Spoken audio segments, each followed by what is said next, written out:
নমস্কাৰ। আজিৰ ভিডিঅ'ত আমি কেৰিয়াৰ বা কৰ্মজীৱনৰ গুৰুত্বৰ বিষয়ে আলোচনা কৰিম।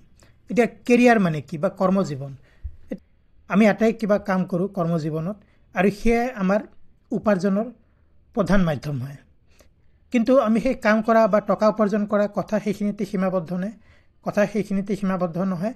কৰ্মজীৱন বা কেৰিয়াৰৰ আৰু বহুতো গুৰুত্বপূৰ্ণ কথা আছে। সেইখিনি কথাকে আজিৰ ভিডিঅ'ত মই অলপ আলোচনা কৰিব বিচাৰিছোঁ।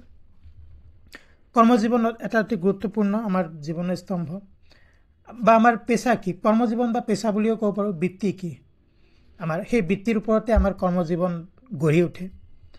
ই এক উপাৰ্জনৰ মাধ্যমেই নহয়, বৰঞ্চ মানুহৰ পৰিচয়, স্থিৰতা, আত্মসন্মান আৰু দীঘলীয়া সময়ৰ উন্নতি ই গঢ়ি তোলে।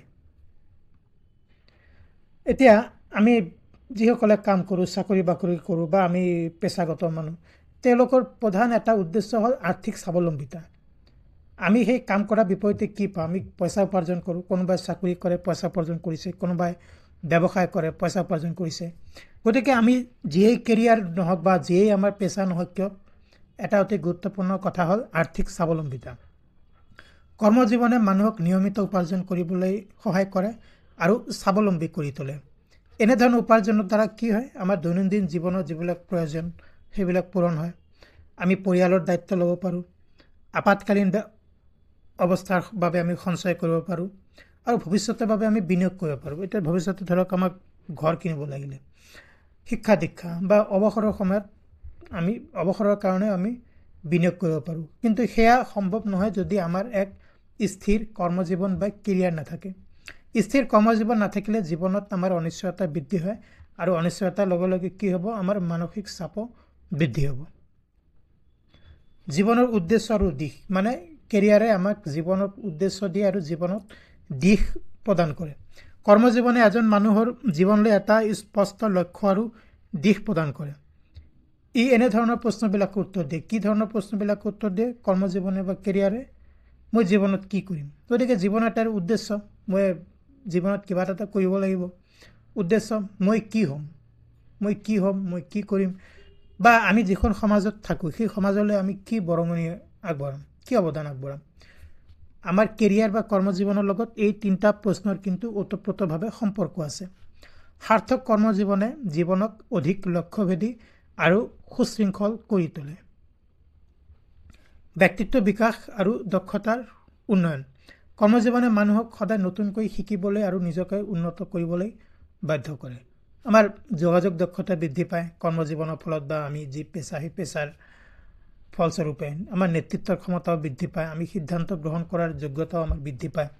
প্ৰযুক্তিগত বা টেকন'লজিকেল জ্ঞানো আমি আহৰণ কৰোঁ।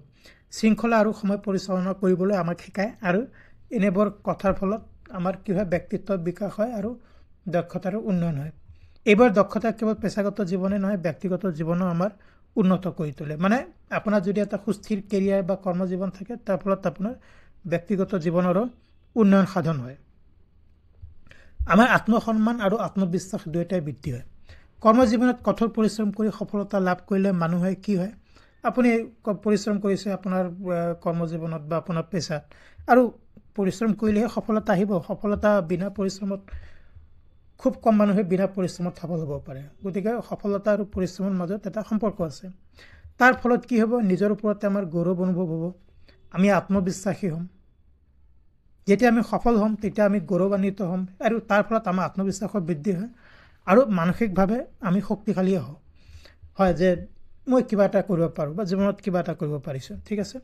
গতিকে কৰ্মজীৱনে হ'ল আমাৰ আত্মসন্মানৰ এটা ডাঙৰ উৎস আৰু আত্মসন্মান আমাৰ জীৱনৰ এটা অতি গুৰুত্বপূৰ্ণ বিষয়। গতিকে ভাল কৰ্মজীৱনে আমাক মানে আত্মসন্মান আৰু আত্মবিশ্বাস প্ৰদান কৰে।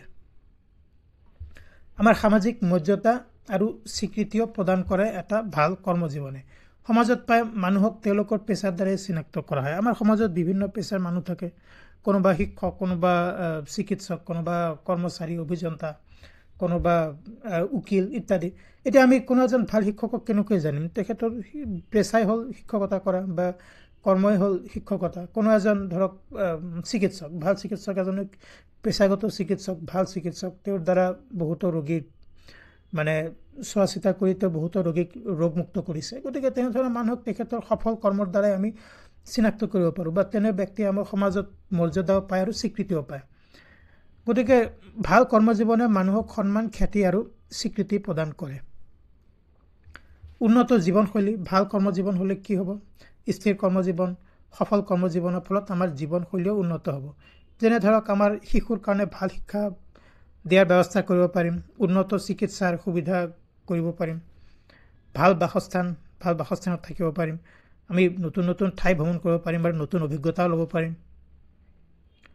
আনক সহায় কৰাৰ ক্ষমতাও আমাক বৃদ্ধি পায়। যেতিয়া আমাৰ কৰ্মজীৱন ভাল হ'ব, সফল হ'ব, তেতিয়া নিজৰ পৰিয়ালকে নহয়, পৰিয়ালৰ বাদেও আমি নিজৰ আত্মীয় স্বজন বা সমাজৰ অন্যান্য মানুহকো আমি সহায় কৰিব পাৰিম। শক্তিশালী কৰ্মজীৱনৰ জৰিয়তে এজন মানুহে বহুতো সহায় কৰিব পাৰে। পৰিয়ালৰ সদস্যসকলক, পিতৃ মাতৃক, সমাজ তথা সমাজ সেৱাৰ কামতো আমি নিজকে নিয়োজিত কৰিব পাৰোঁ। কৰ্মজীৱনে সমাজৰ প্ৰতি অৱদান আগবঢ়াবলৈ সক্ষম কৰি তোলে। এতিয়া ধৰক আপুনি আপোনাৰ ক্ষেত্ৰত এজন সফল ব্যৱসায়ী, ঠিক আছে, কিন্তু আপোনাৰ অঞ্চলত হয়তো ভাল বিদ্যালয় এখন নাই।